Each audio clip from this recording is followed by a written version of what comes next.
Wala akong pasok. Ito naman balak kong gawin. Ito ang gamit naming filter sa bahay. Balak kong papalitan mo na nito. Try ko nga ito. Binili ko. Ang gawin ko ay tanggalin ko itong gripo. Balak kong putulin ito. Tsaka palitan ng gripo nito. Kasi ito, ako lang naman may gawag ito eh. Galing dun sa ilalim. Papuntang taas. Tapos kinabit ko yung filter namin dito. Ito. Tapos, ito naman, wala naman ito kasing gripo. Kaya bala kong ililipat ito dito. Post lang to eh, nakakonect dito sa gripo. Ito. Ito yung on. Ayun. Ayun. Yan. Nandit ko lang doon. Ayun. Ito. Yan. Post na. Oh. Tapos, handa na lahat. Nang una, lagari. Kasi putulin ko to. Tapos, ito, pag naputol ko, lagay ko dyan. Tapos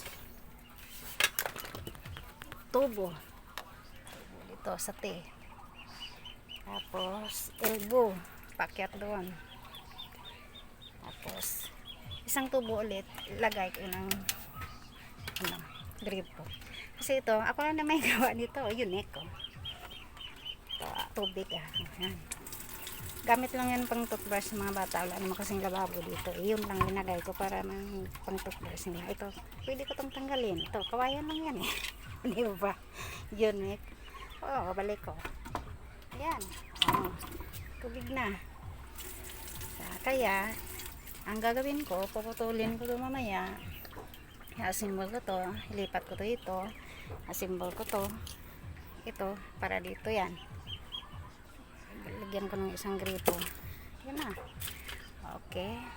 Kasi mahirap pag wala kayong kasamang lalaki sa bahay.